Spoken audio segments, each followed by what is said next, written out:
বাংলায় বিজেপি ক্ষমতায় এলে মাছ মাংস নিষিদ্ধ হবে। তৃণমূল সরকারের মুখে এহেন ভুয়ো প্রবাদ একাধিকবার শোনা গিয়েছে ২৬শে নির্বাচনের প্রচারে এবং জনসভায়। এদিকে বঙ্গভূমিতে ঘাসফুল উপড়ে পবিত্র পদ্মফুল ফুটতেই মাছ ও মাংসের বাজারে ঢুকলেন বিজেপির জয়ী প্রার্থী সৌরভ শিকদার। শুধু তাই নয়, দরদাম হেঁকে করলেন বাজারও, সেই সঙ্গে স্পষ্ট করলেন মাছ মাংসের প্রতি তার ভালোবাসাও। আমি নিজে তিনবেলা আমিষ ছাড়া আমি খেতে পারি না, আর বাজার করাটা আমার একটা শখ। আমি প্রায় ১.৫ মাস বাজারে যেতে পারি। আজকে সবার সাথে কথাবার্তা বলে একটু তাড়াতাড়ি ফ্রি হয়ে গেলাম, বাজার করতে এসেছি, আমার সাথে চলে এলো সবাই। এরই পাশাপাশি সৌরভ শিকদার আরও একটি দিক সুস্পষ্ট করে দিলেন বাজার ব্যবসায়ীদের। চাচা ছোলা ভাষায় জানিয়ে দিলেন, কেউ কোনো তোলা কাউকে দেবে না, কেউ তোলা চাইতে এলে আমার কাছে রিপোর্ট করবে। নির্ভয়ে ব্যবসা করবে, কোনো তোলা দেবে না কেউ। কেউ এসে গুন্ডামি করলে সোজা বিধায়ককে আমি কিছুদিনের কাল আমার নাম্বার দিয়ে পুরো উত্তর দমদমে ফ্লেক্স লাগিয়ে দেবো, যাতে মানুষের আমার কাছে পৌঁছতে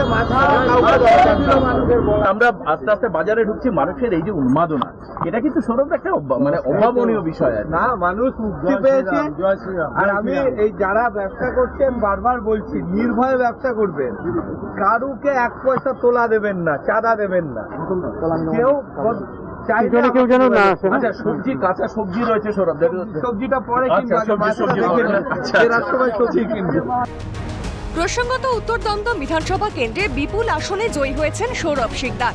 ভোট যুদ্ধের শেষে সাধারণ মানুষের মধ্যে মিশে জনসংযোগ করেন জয়ী বিজেপি প্রার্থী। তীব্র গরমকে উপেক্ষা করে সৌরভ শিকদার পায়ে হেঁটে গোটা এলাকায় জনসংযোগ সারেন। আশেপাশের উপস্থিত প্রতিটি মানুষের সঙ্গে কথাও বলেন, শোনেন তাদের বক্তব্য এবং অভাব অভিযোগ। আর এসবের ফাঁকেই বিরাটির সবজির বাজার থেকে করে নিলেন রোজের বাজার। সৌরভ শিকদারকে সামনে পেয়ে মানুষের উন্মাদনা ছিল তুঙ্গে, আর এই সব কিছুর সাক্ষী রইল সিএম। ৫ তারিখ সন্ধ্যেবেলা, এখন ঘড়িতে ওই ৮:৩০ মতো বাজে, একেবারে সরাসরি আমরা বিরাটি স্টেশন চত্বরে মাছ বাজার এসেছি। প্রচুর ছোট মাছ রয়েছে, সঙ্গে রয়েছেন বিধায়ক আপনাদের। এবার দেখা যাক কি মাছ উনি পছন্দ করেন। আজকে ফ্রেশ হবে? হ্যাঁ, ফ্রেশ হবে।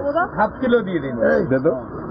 এই কাজটি কিন্তু ভাজা খেতে অসাধারণ। আমার বাড়িতে চচ্চড়ি হয় আলু, ওটা আমার খুব ফেভারিট একদম। আচ্ছা, আর এই পুটি তো এগুলো নাকি? বাবা, দেশি পুটি। হ্যাঁ, মাছগুলো কেটে দেবো।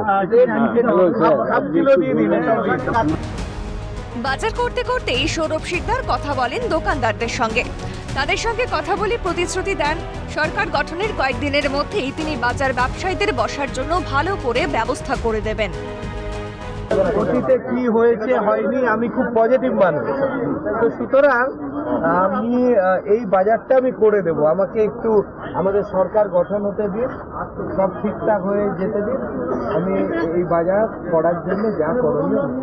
উত্তর দমদম বিধানসভাতে ব্যাপক জয়ের পরে সৌরভ শিকদারের মূলত লক্ষ্য এলাকার সম্পূর্ণ পুনর্গঠন করা এবং যে বাজার পুড়ে গিয়েছিল সেই বাজারেরও পুনর্নির্মাণ এবং সমস্ত ব্যবস্থাপনা বিধায়ক করবেন। হয়তো তার বিধায়ক যে ফান্ড রয়েছে, তহবিল রয়েছে, সেখান থেকে সেই ব্যবস্থা তিনি করবেন। এখন আজ কিন্তু একেবারে মাছ, মাংস, ডিম সহ বাজার করছেন সৌরভ শিকদার। অর্থাৎ খুব স্বাভাবিক যে বায়নারি ছিল আগে যে বিজেপি আসলে মাছ মাংস খাওয়া যাবে না বা ডিম খাওয়া যাবে না, আমিষ খাওয়া যাবে না, সেই বায়নারিকে নস্যাৎ করে ২৪ ঘন্টার মধ্যেই বিরাটি স্টেশন চত্বরের এই যদুবাবুর বাজারে উপস্থিত হচ্ছে বিজেপির যিনি বিধায়ক রয়েছেন।